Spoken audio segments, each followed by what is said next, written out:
नमस्कार, मी वैभवी कुमठेकर आपल्या सर्वांचं लोकवृत्तमध्ये स्वागत करते।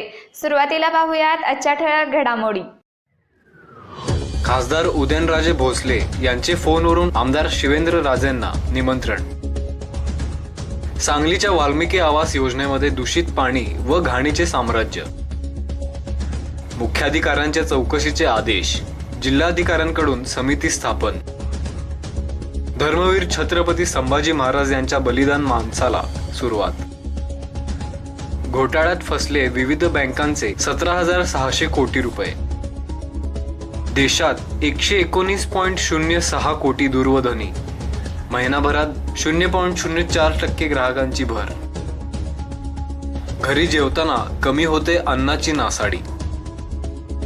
श्री क्षेत्र महाबळेश्वर येथे महाशिवरात्री सांगता सोहळा उत्साहात साजरा। बातमीपत्र सविस्तर। खासदार उदयनराजे भोसले यांच्या 24 फेब्रुवारी रोजी होणाऱ्या वाढदिवसाच्या कार्यक्रमात देश व राज्य पातळीवर मान्यवर मंडळींना निमंत्रण आहे। दरम्यान या कार्यक्रमाला आमदार शिवेंद्रसिंहराजेंची उपस्थिती खासदार उदयनराजेंना महत्त्वपूर्ण वाटू लागली आहे। त्यामुळे त्यांनी आमदार शिवेंद्रसिंहराजेंशी फोनवरून संपर्क केला। दरम्यान त्या संभाषणात उदयनराजेंनी सॉरी, आय लव्ह यू असे म्हटले आहे। पाहूयात याविषयीचे वृत्त।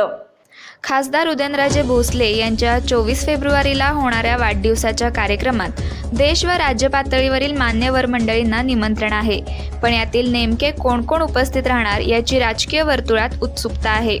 पण सर्वांपेक्षा साताऱ्याचे आमदार शिवेंद्रसिंहराजेंचे नाव पत्रिकेत टाकलेले असले तरी त्यांना प्रत्यक्ष निमंत्रण कालपर्यंत मिळाले नव्हते। पण आगामी लोकसभा निवडणूक लक्षात घेता या कार्यक्रमाला शिवेंद्रराजेंची उपस्थिती खासदार उदयनराजेंना महत्त्वपूर्ण वाटू लागली आहे। त्यामुळे त्यांनी आमदार शिवेंद्रराजेंशी मोबाईलवरून संपर्क केल्याचे संपर्क सूत्रांनी सांगितले।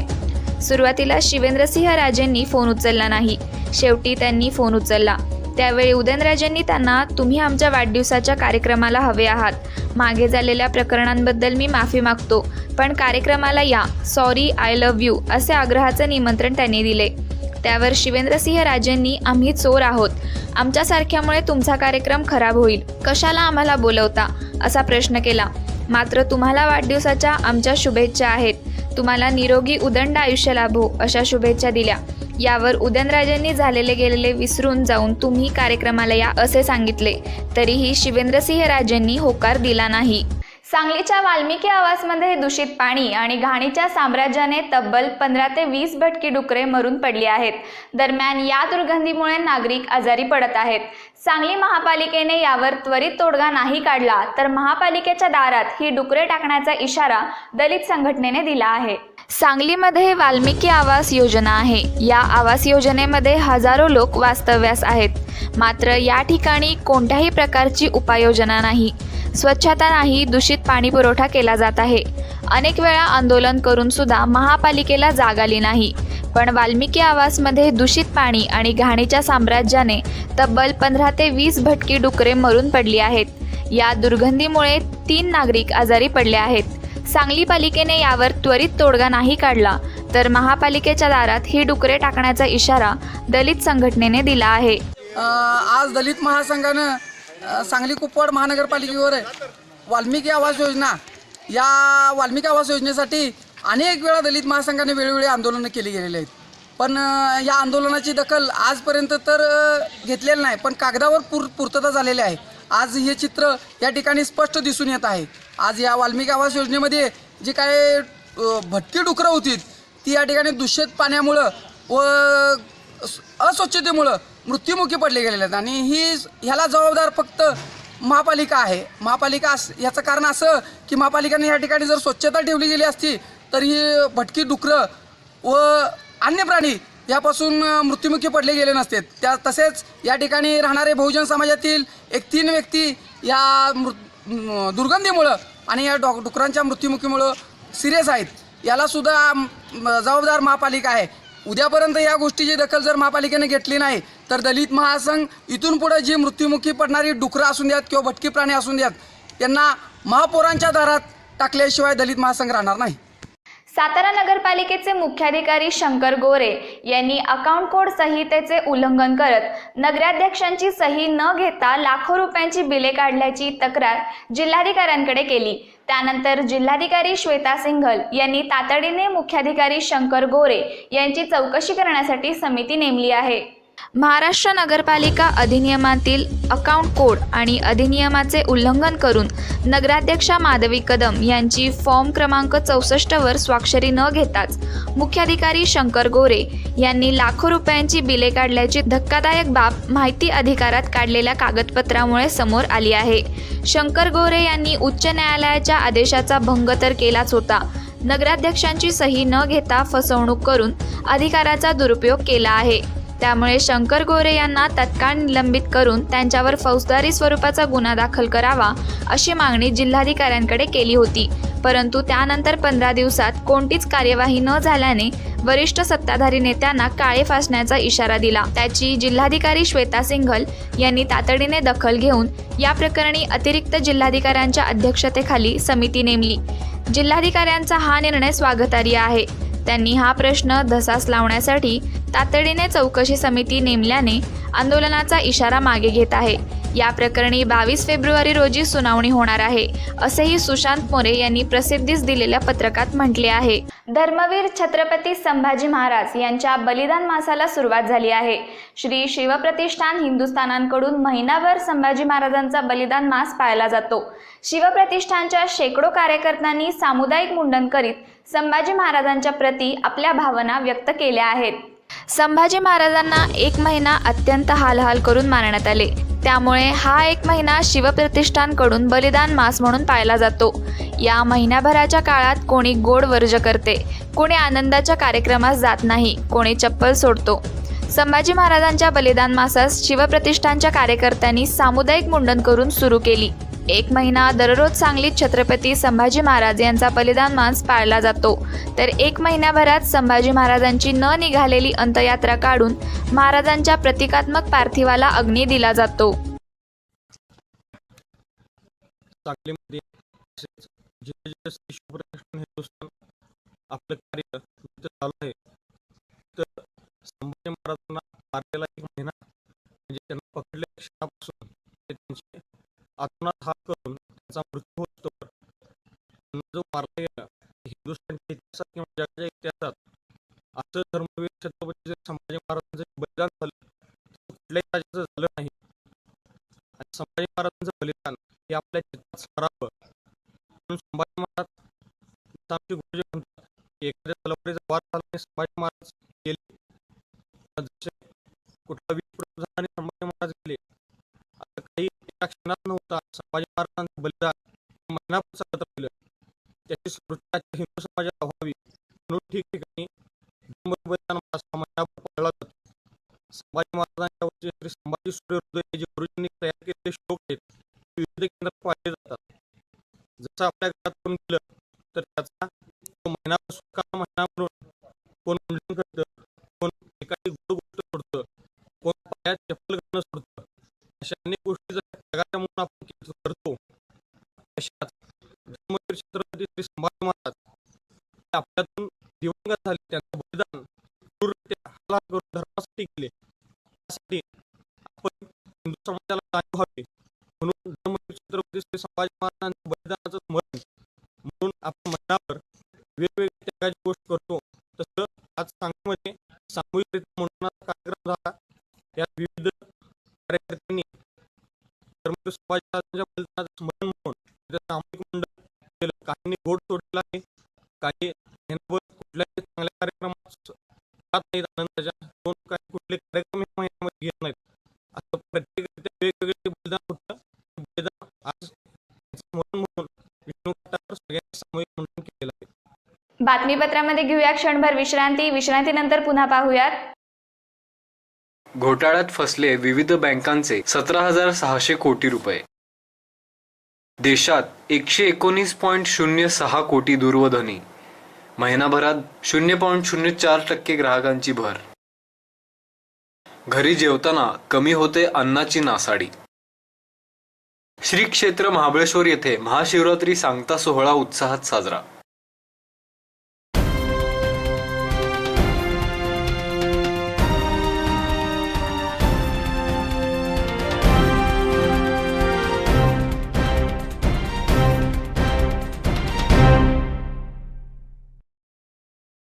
विश्रांतीनंतर पुन्हा एकदा स्वागत. पाहूयात पुढील घडामोडी. पंजाब नॅशनल बँकमध्ये झालेल्या नीरव मोदी प्रकरणातील घोटाळा हा मोठा असून त्या एकंदर घोटाळ्यामुळे विविध बँकांची 17,600 कोटी रुपयांपेक्षाही जास्त रक्कम फसली गेली असल्याचे माहिती आयकर विभागाने दिली आहे.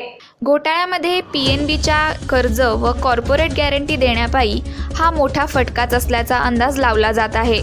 एका अहवालानुसार मार्च 2017 पर्यंत बँकेने नीरव मोदी व मेहुल चोक्सी यांच्याशी संलग्न कंपन्यांना कर्ज व बँक हमी या अनुषंगाने 17,600 कोटी रुपये दिले गेले आहेत. आयकर विभागाच्या एका नोंदीमध्ये ही माहिती असून या रकमेत भविष्यात आणखीही वाढ होऊ शकते असेही या आयकर विभागाच्या नोंदीमध्ये म्हटले आहे. या घोटाळ्यांमध्ये विविध बँकांचेही पैसे आता फसले असून त्यामध्ये खाजगी व सरकारी बँकांचाही समावेश आहे. युनियन बँक या सरकारी बँकेचे या PNB घोटाळ्यामध्ये $30 कोटी अडकले आहेत.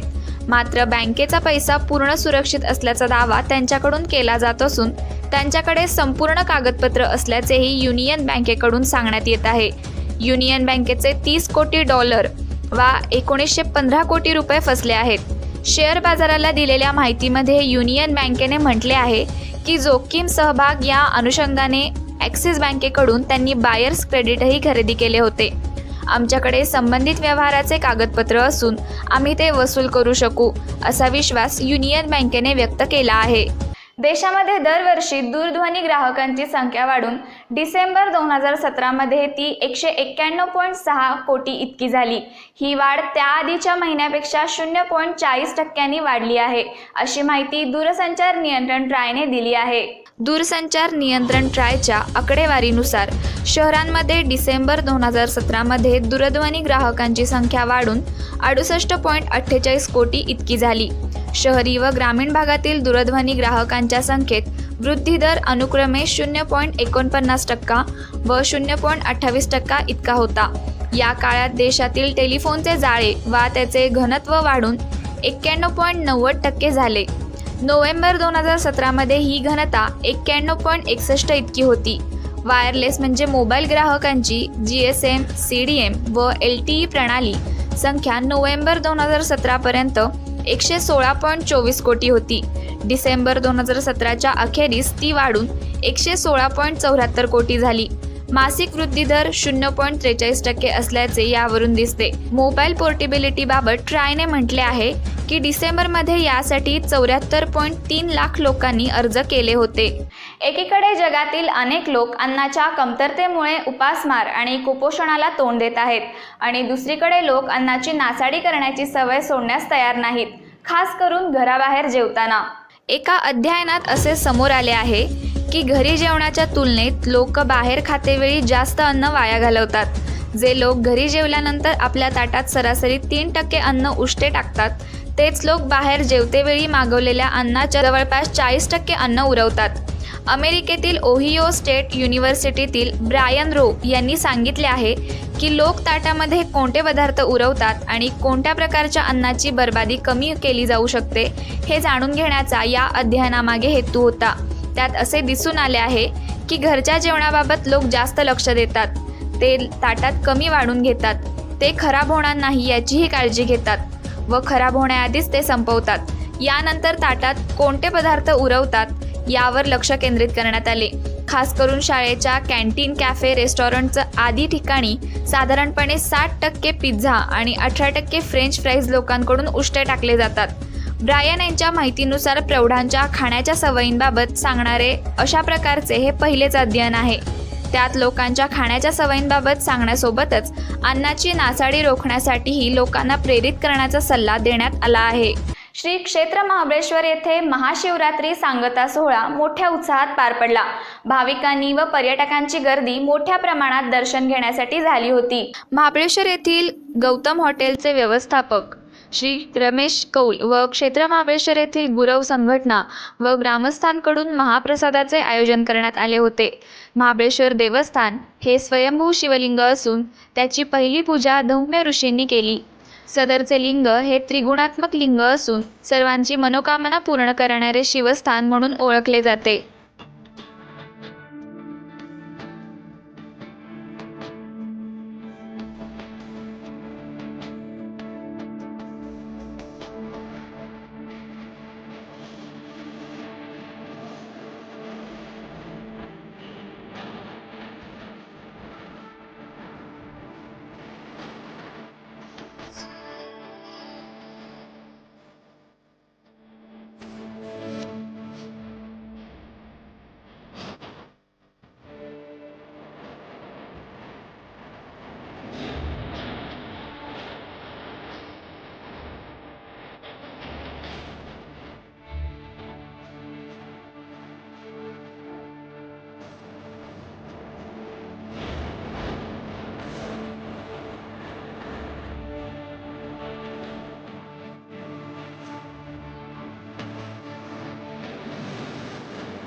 सांगता समारंभामुळे मोठ्या प्रमाणात भाविकांची गर्दी झालेली आहे आणि अन्नदानाचा कार्यक्रम हा गेले कित्येक वर्षापासून सुरू आहे. तर भाविक त्याचा लाभ घेत आहे आणि हे महाराष्ट्रातलं एक नंबरचं जागृत शिवलिंग आहे महाबळेश्वराचं. सगळ्या भक्तांच्या मनोकामना महाबळेश्वरांना पूर्ण करून करतो आणि थांबतो. पुन्हा एकदा पाहूयात आजच्या ठळक घडामोडी. खासदार उदयनराजे भोसले यांचे फोनवरून आमदार शिवेंद्रराजेंना निमंत्रण. सांगलीच्या वाल्मिकी आवास योजनेमध्ये दूषित पाणी व घाणीचे साम्राज्य. मुख्याधिकाऱ्यांच्या चौकशीचे आदेश. जिल्हाधिकाऱ्यांकडून समिती स्थापन. धर्मवीर छत्रपती संभाजी महाराज यांच्या बलिदान मानसाला सुरुवात. घोटाळ्यात फसले विविध बँकांचे 17,600 कोटी रुपये. देशात 119.06 कोटी दूरध्वनी. महिनाभरात 0.04% ग्राहकांची भर. घरी जेवताना कमी होते अन्नाची नासाडी. श्री क्षेत्र महाबळेश्वर येथे महाशिवरात्री सांगता सोहळा उत्साहात साजरा. हे होते आजचे लोकवृत्त. उद्या पुन्हा भेटूयात पुढील बातमीपत्रासह. तोपर्यंत नमस्कार.